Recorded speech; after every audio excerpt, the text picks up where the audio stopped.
Hey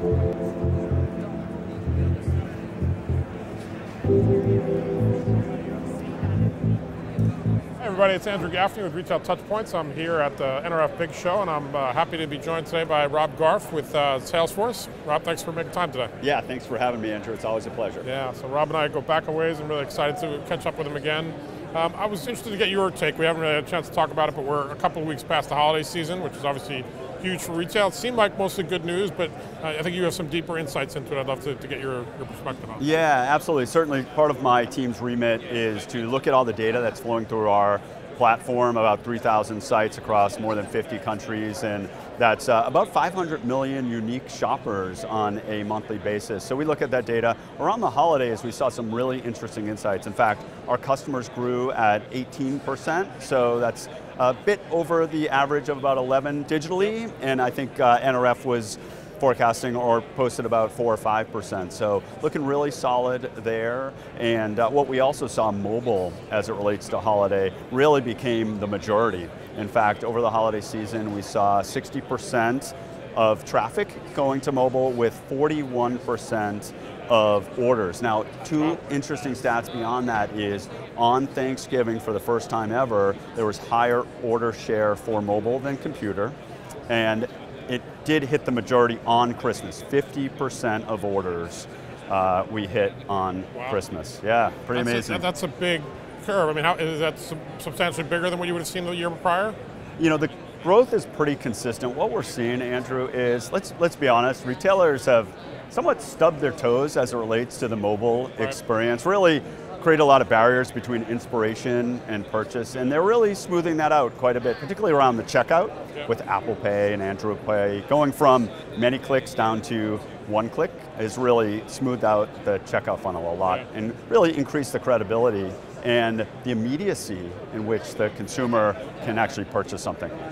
Now, when you look at mobile commerce, because obviously we went, stores to e-commerce and now mobile commerce, what do you see as sort of the new dynamics of that? Does it make personalization more important? Does it make that the sort of single click more important? What other dynamics would you say are?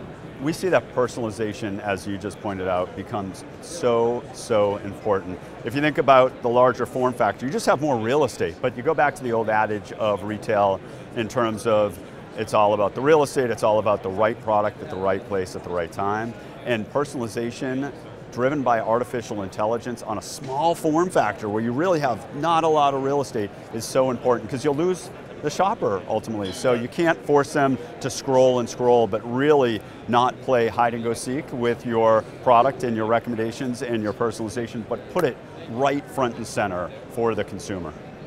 So things like recommendations, we were talking about personalization for over a decade, but now it's really coming to life and becoming an expectation. Yeah, we see it, and our chief data scientist talks about it, really infusing personalization and AI so deeply in the fabric of the consumer experience that the consumer doesn't even know they're being personalized to. So yeah, product recommendations is one thing, and we're seeing retailers really put that right in the midst of the product detail page and not buried below the fold. But we're also seeing it in search, in navigation, in even content. So bringing up content, whether it's videos or images or other social content, front and center, and really personalizing that, making that more relevant. At the end of the day, connecting the shopper to really the product that they want, whether they know it or not. Yeah. You touched on AI, so if I'm a retail executive out there, do I need to fully understand AI? Do I need to know how to implement it, or are technologies like yours going to make it fairly seamless where they can? How much does it work with strategy process? Yeah, so it's interesting.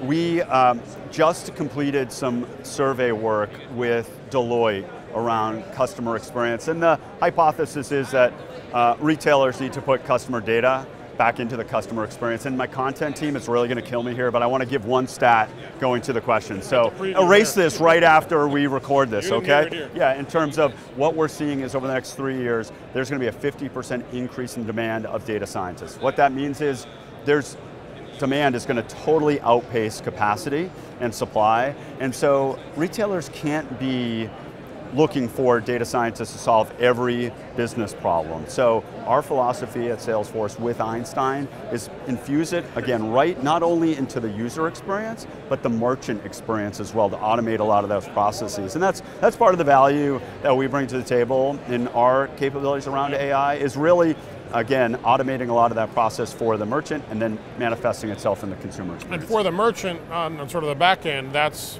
automating and using AI to know what recommendations to make and that's things right. they would have had to do manually or with guesswork? Exactly, so our customers can see what products sold well together, so if they want to put together outfits or want to put together promotions, it's a somewhat of an assortment tool to be able to do that. Or if it relates to search and navigation, rather than clicking on several dozen rules, business rules to make that happen, the engine through machine learning and artificial intelligence serves that up. We like to think about it as we are your army of data scientists, so you don't have to hire them given that they're not going to be available. And all that speed is so much of a focus here that when I'm hearing retailers talk about all that happening kind of in real time. That's right, speed, agility, really moving at the pace of consumer and consumers' expectations. Yeah.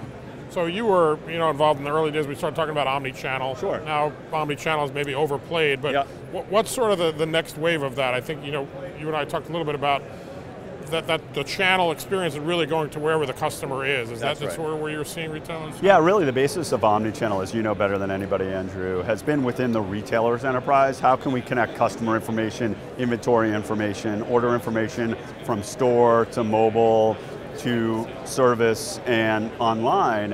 And really the next horizon is connecting to the consumer off of, in many cases, the retailer property. So since the beginning of time, it was all about pulling consumers to the physical or virtual four walls, right?